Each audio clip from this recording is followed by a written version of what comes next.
Eu não sei. Essa é a verdade que os professores reclamam, é isso. Como que eu vou ministrar uma matéria que eu não tenho conhecimento? Isso é um absurdo. E nós, agora, com a nossa deputada Bia, que começou a fazer essas audiências públicas, nós vamos poder ser ouvidos, Bia. Isso é muito bom. Eu não tenho que obedecer e falar sim e balançar a cabeça para tudo que eu escuto. Eu tenho que dar a minha opinião, eu sou educadora, eu sou formadora de opinião.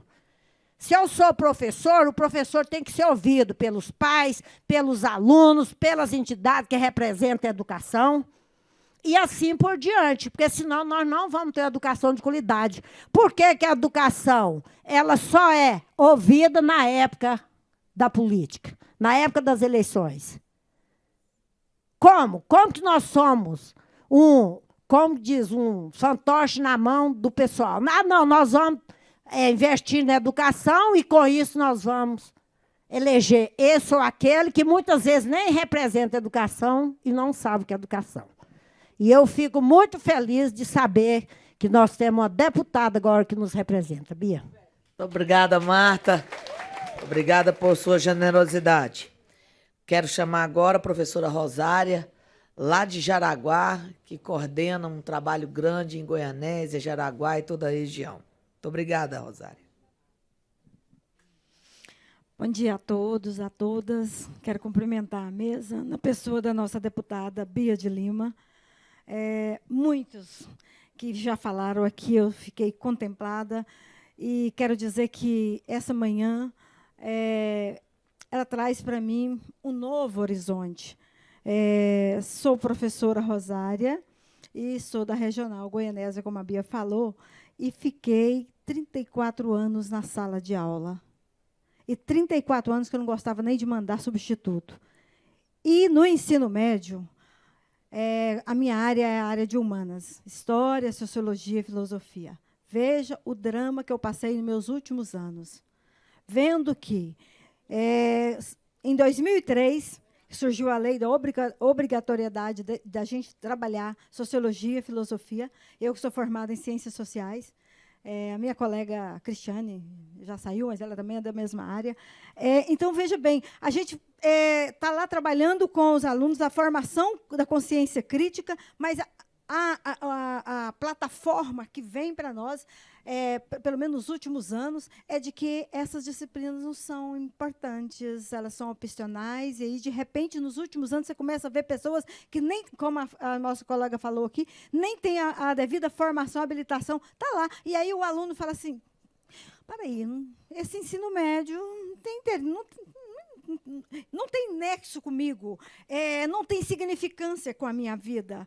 Então, nós estamos há anos lutando para que tenha um ensino médio que não seja um repeteco do ensino fundamental e que forme esse aluno na sua totalidade, para exercer exatamente o que a senhora falou, com plenitude, a cidadania.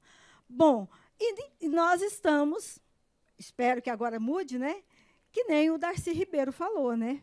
Fingindo que ensina, e o aluno finge que aprende, e o sistema olha lá os números, o IDEB está lá em cima, e está tudo bem, e não está, não, está tudo mal. Muito obrigada. Obrigada, Rosária. Quero chamar agora o doutor Sebastião Ferreira Leite, conhecido por todos por Joluna. Grande amigo. Boa tarde. Bom dia, né? Eu acho que é a fome que aperta. Seguinte, este ano, a escola pública que eu estudei, fundada pelo Marechal Rondon em 1948, faz 75 anos.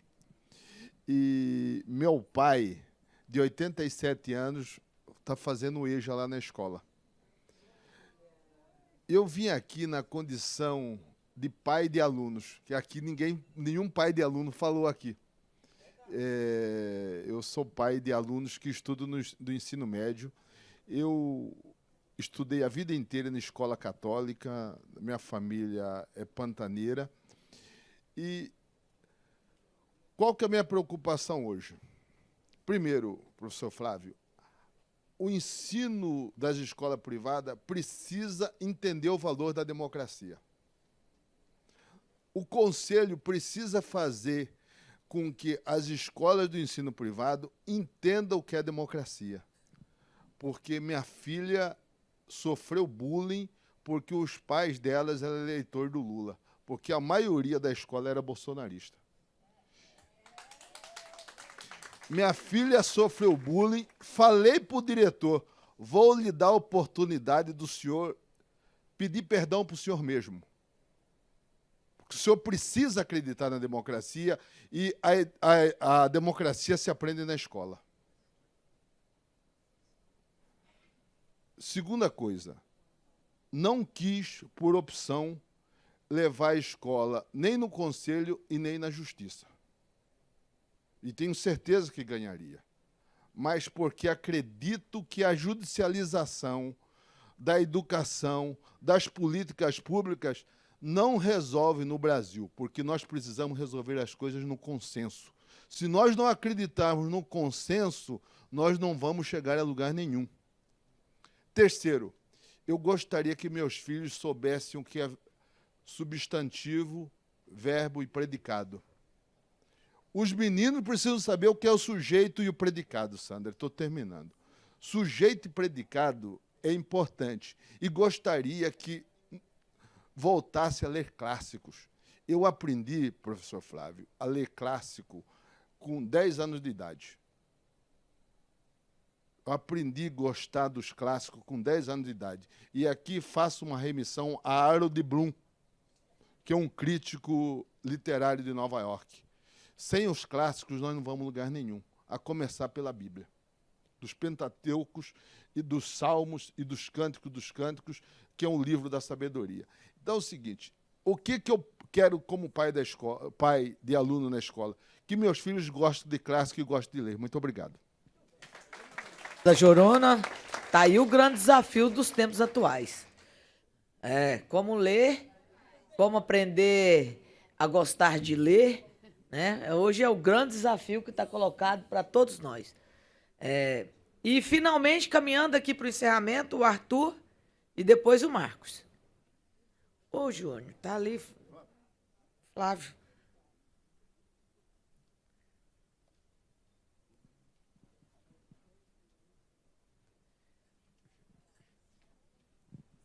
Bom dia para todos. Queria me apresentar. Me chamo Arthur, eu sou diretor de Políticas Educacionais da União Nacional dos Estudantes. Queria saudar a mesa em nome da deputada Bia e todos aqueles que estão presentes. Momento muito importante para a gente fazer esse debate, né, de algo tão candente dentro da nossa sociedade, que, de fato, eu poderia resumir essa reforma numa reforma muito linda, na real, mas muito linda para os olhos do mercado, né, para os olhos das instituições financeiras que hoje avançam dentro da educação e do nosso país. Nesse sentido, eu acho que o ponto de partida de toda essa discussão é a gente compreender a educação enquanto um processo de disputa de qual sociedade nós queremos. E aí sim a gente consegue fazer uma disputa sobre qual é o tipo de ensino médio que nós queremos. Hoje, nós temos uma sociedade, né, pautada na ineficiência do Estado e principalmente na descentralização desse Estado. Não à toa, como foi colocado aqui, a gente está passando por um momento da flexibilidade. Então, a gente está tendo a reforma trabalhista, que acaba com as relações trabalhistas no país. Temos aí a reforma da Previdência, que impede a juventude de se aposentar. Essa é a realidade. Temos uma reforma administrativa que quer tirar da possibilidade da juventude de acessar o mercado público e ter uma estabilidade. E a gente está tendo, então, a constituição de um mundo da autonomia, onde as escolas estão tentando ensinar aos alunos a serem autônomos. Nesse sentido, a gente pode ter, então, né, podemos trazer algo que também foi colocado aqui no debate, sobre como a militarização, para não exerção, né, para que os movimentos sociais não atuem dentro da escola, como vem avançado, e Goiás é o palco disso tudo, né, mas principalmente a uberização do trabalho, que é influenciada diretamente dentro das políticas educacionais. E aí queria trazer, né, o presidente do Conselho colocou aqui, né, sobre o porquê que os estudantes não querem mais o ensino médio, porquê que existe taxa de evasão tão grande. E aí eu coloco um novo questionamento, né, se está tendo uma desistência ou uma necessidade desse estudante de sair do ensino médio, porque a realidade que a gente tem hoje é de muito estudante, adolescente, tendo que ir trabalhar para complementar a renda dentro de casa. E aí, então, a gente tem uma escola que está muito mais pensada, né, em habilidades e competências ao moldes do Enem do que, de fato, na formação de um ser social integrante. Então, na prática, o que a gente está falando é de um aprisionamento do capital humano, ou seja, de todas as experiências e conhecimentos da humanidade para dentro de uma classe social que não é a classe trabalhadora. Da mesma forma, a gente tem uma escola que está preparando todos esses estudantes para viver na incerteza, né? Numa incerteza de que não se vai ter um amanhã, na incerteza de que você não vai ter um trabalho.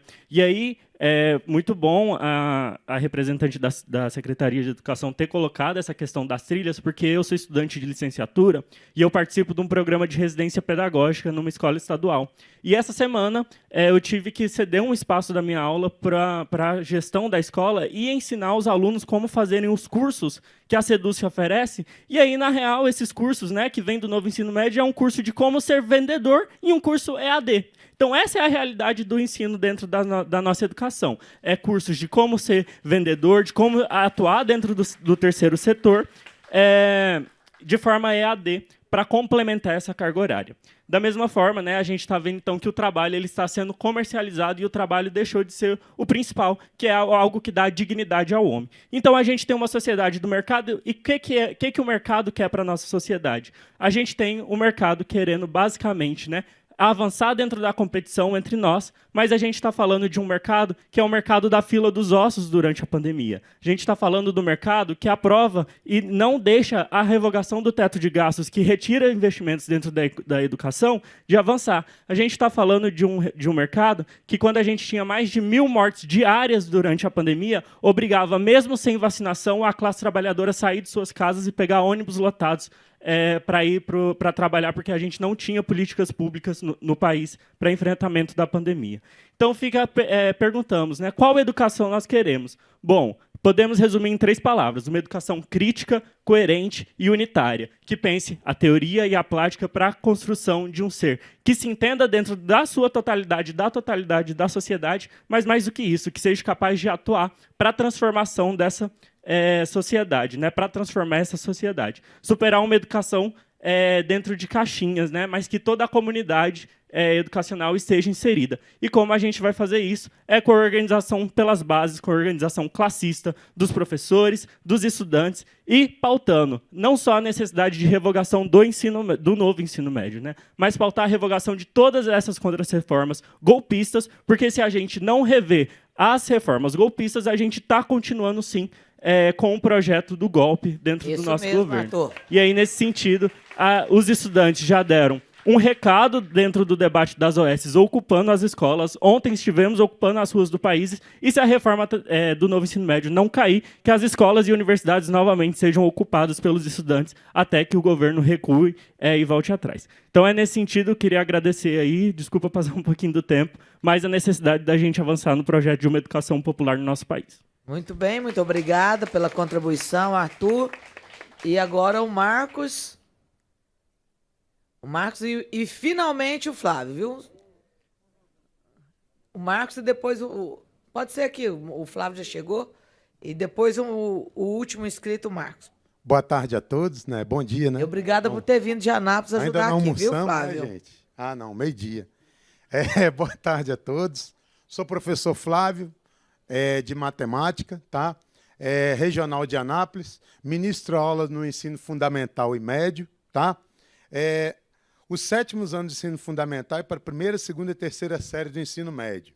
Até mesmo estudantes do ensino fundamental estão sendo atingidos com a redução de 5 horas aula para 4 horas aula, ou seja, 4 horas aula de matemática, mais 1 hora aula de matemática aplicada ou tópicos de matemática. Os meninos de 7º anos, eles não são bobos, tá? Eles são inteligentes.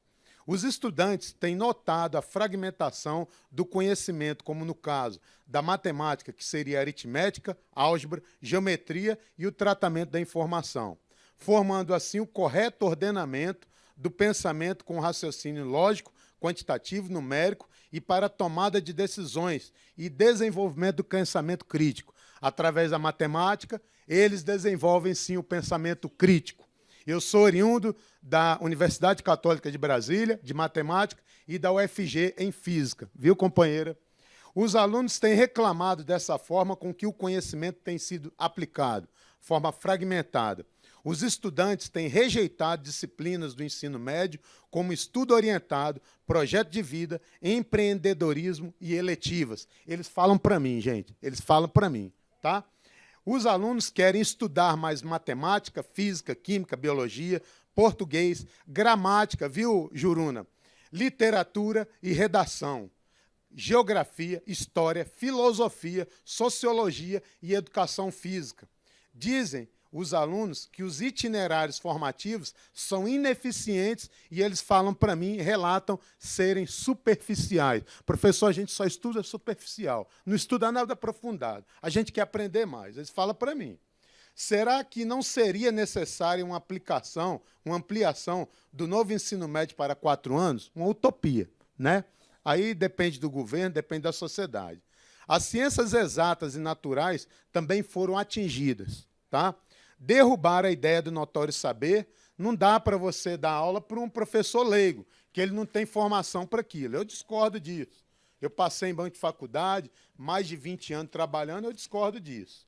Queremos um conhecimento que estimule a criatividade e não a imitação e compra de tecnologias, ou seremos meros usuários daquilo que foi inventado pelos outros. A gente quer o conhecimento para ter criatividade, para a gente criar, não comprar tecnologia de fora. E aí eles derrubam direitos autorais e não deixam a gente usar. A gente tem que pagar pelos royalties e direitos autorais. Lembremos que o professor deve ser o principal sujeito do processo de ensino e aprendizagem, assim como norteador e fomentador, trabalhando junto com os estudantes, vocês estudantes. Sou a favor da revogação do novo ensino médio. Queremos trabalhar agora por um futuro melhor, que nossos estudantes consigam entrar numa universidade pública, tenham uma boa colocação no mercado de trabalho, podendo assim contribuir para o desenvolvimento e crescimento econômico do país, tá? Município, estado e país. Obrigado e desculpa. Valeu! Já me dá a sua sugestão. Seja bem-vinda aí. Muito obrigada, Flávio. Nada melhor de quem está lá todo dia na escola trazer, não um olhar, mas a vivência profunda. Marcos, com a palavra. Olá, gente. Boa tarde, né? Já vai para boa noite logo aqui. Já nós somos assim, viu? De manhã nós já falamos boa tarde, daqui a pouco já é boa noite. Boa noite, né? Eu fico feliz de estar aqui. Parabéns pelo projeto, né? Precisa ter sempre mais, né? Para a gente poder conversar. E ter, né? Muito importante. Eu hoje não estou dentro de sala de aula, mas estive. Eu acho que eu sou aquele professor que encantou e depois desencantou, mas eu acredito, acredito mesmo no ensino, né? Tive a oportunidade de estudar em outros lugares, em Buenos Aires, e até trago como referência também, mas isso já foi em 2008, 2009, né, que os alunos, né, que eles antes de ingressar numa graduação na faculdade, eles passavam uma vivência dentro da universidade. Eu creio, como o rapaz ali colocou, essa fora do vestibular, mas eu não sei poderíamos criar um processo que esses alunos, talvez, do ensino médio, estariam ali dentro da faculdade, né? Como a sala dentro da faculdade hoje, muitas vezes, é vazia mesmo. E por que não esses alunos estão ali vivendo? Hoje a faculdade nem entra dentro de uma escola para ver, né? Tem os projetos muitas vezes não chegam, né? Como o menino colocou aí. Creio que é interessante isso, né? Mais a proximidade, né? Tem a TV UFG, que é legal, mas creio que pode aproximar mais. E muito aqui mesmo eu fico perguntando, né? Para que hoje a gente qualificar, né? Aqui no estado, né? O professor fazer um mestrado, um doutorado. Para quê? Né? Porque hoje os professores estão sendo assediados, né? Com contrato, não pode nem falar um A. E pela destruição, o que está acontecendo? Daqui a um tempo não vai ter professor concursado, né? Os concursos que tem é 1 ou 2 vagas. E isso é para amenizar, né? Dizer que teve um concurso, né?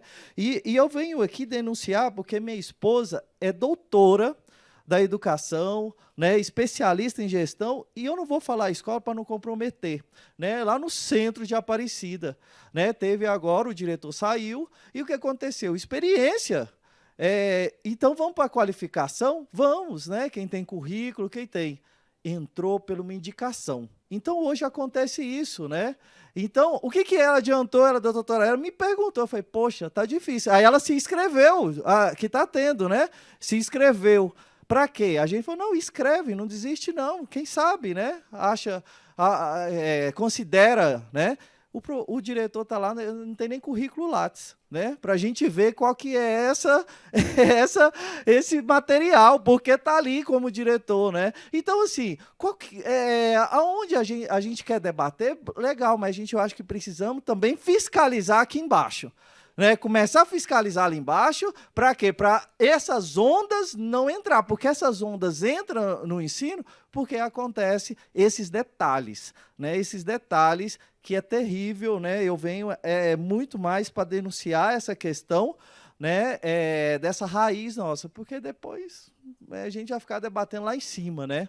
Eu deixo aqui, meu nome é Marcos Marrom, como Fernando Pessoa, né? Não sou nada e nunca serei nada, mas eu tenho todos os sonhos do mundo. Aqui fica. Muito né? bem, Marcos. Obrigado, tá? Muito obrigada por sua valorosa contribuição. E ao finalizar, agradecendo mais uma vez o nosso querido diretor de Políticas e Diretrizes Integral Básica do MEC, Alexandre, que está dizendo que está se retirando. Muito obrigado, nós estamos finalizando também aqui. E desde já levo o nosso abraço ao ministro Camilo. E em breve terei audiência com o ministro para a gente continuar avançando nessas nossas reivindicações aqui de Goiás para o ministro. Estaremos lá em breve. E quero aqui, para finalizar, lembrando que dia 22 nós temos a Assembleia da Rede Estadual de Educação, onde nós vamos ver, estamos em negociação com a questão do piso e a chamada dos concursados, que nós estamos tratando disso com a professora Fátima, muito importante. Está tendo o processo da gestão democrática nas escolas, o pessoal está aí se inscrevendo e a gente está ajudando a dar oportunidade para quem quer efetivamente garantir a democracia nas escolas. E eu finalizo dizendo aqui que achei muito, muito importante a audiência pública, porque aqui nós buscamos trazer o olhar das instituições formadoras, como as universidades, que estão preparando professores. Estamos aqui buscando um olhar de quem regulamenta todo o processo, como o Conselho Estadual de Educação. Nós buscamos ter os estudantes trazendo a sua contribuição de quem sente no dia a dia a formação, quais as deficiências, os problemas, as preocupações. Também dos profissionais da educação que atua todo dia e como é o seu olhar diretamente sobre como está vendo a fragmentação da sua disciplina, a diminuição, talvez, de aulas, e isso tem uma repercussão direta na carga horária, né? E nós estamos tendo um problema grande esse ano por conta da modulação, que aumentou a jornada, que é um tema que nós estamos debatendo desde o início do ano, de 28 para 32 aulas, e com isso, muitas pessoas, principalmente em municípios pequenos, que têm poucas escolas estaduais, têm dificuldade de manter sua jornada de trabalho. Uma discussão com todos os profissionais da educação, com os sindicatos que têm a responsabilidade de ajudar tanto a levar as demandas do ponto de vista trabalhista, mas também do ponto de vista de quem quer ter uma escola pública de qualidade, uma escola privada em que respeite todos os profissionais que atuam ali. Então, aqui tem essa tarefa. E, logicamente, conhecedora que somos, que não vamos aqui nessa primeira audiência pública nem conseguir dirimir todas as dúvidas, nem tampouco sermos capazes, mesmo que de forma síntese, ter aqui todos os olhares, todas as preocupações, mas acho que muito bacana do ponto de vista do primeiro passo para que a gente construa um documento com diferentes olhares, rico, e que possa chegar até as mãos do ministro. Então, essa é a nossa tarefa. Continuaremos desenvolvendo essa discussão, continuaremos fomentando todas essas questões pontuadas aqui, tanto para que os órgãos executores das políticas públicas, como as secretarias de educação estadual e municipais, assim como também o setor privado, as universidades, todos nós possamos aqui ter claro que a Assembleia Legislativa vai sim ser palco de discussões, de pontos que nos preocupam, de diversas contribuições e olhares, para que a gente tenha políticas mais abrangentes e que consiga solucionar, se não solucionar, pelo menos chegar perto de solucionar os diversos problemas que nós temos no campo educacional. Então, nesse sentido, aqui agradeço imensamente cada instituição que atendeu o nosso convite e que aqui veio ou participou. Muito, muito obrigada. Nós estaremos tendo, daqui a pouco, mais uma reunião da Comissão de Educação desta casa, em que levarei a todos os demais deputados que compõem a Comissão de Educação o que ocorreu aqui hoje e o documento, que depois nós vamos ter um relatório que eu faço questão de deixar isso escrito para os anais da casa, mas também para fundamentar os debates que continuarão a ocorrer e que nós, com certeza, levaremos ao Ministério da Educação e, assim, agradecendo à Universidade Federal de Goiás, à Universidade Federal de Jataí, à Universidade Federal de Catalão, o Instituto Federal Goiano, a DUFG, que representa a Associação dos Docentes da Universidade Federal de Goiás.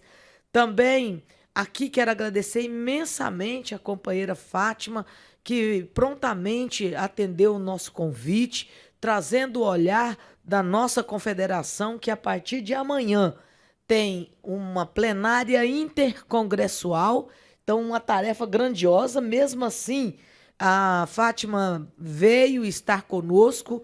Meu muito obrigada, Fátima, e amanhã estaremos com a nossa delegação indo para Brasília para fazer a discussão das pautas dos profissionais da educação, né, tanto deste ano, como também toda a pauta da educação básica do Brasil. Estaremos debatendo neste final de semana. Então, amanhã nós teremos início da plenária intercongressual da CNTE, que começa amanhã em Brasília, vai sábado e domingo. Então, sexta, sábado e domingo estaremos com os colegas da educação básica do país inteiro debatendo, que com certeza vai tirar um documento, né, dessas pautas todas aqui para encaminhar ao ministro Camilo e, lógico, buscarmos fazer com que os profissionais da educação básica sejam de verdade valorizados, que o piso seja não só lei, mas que seja uma realidade.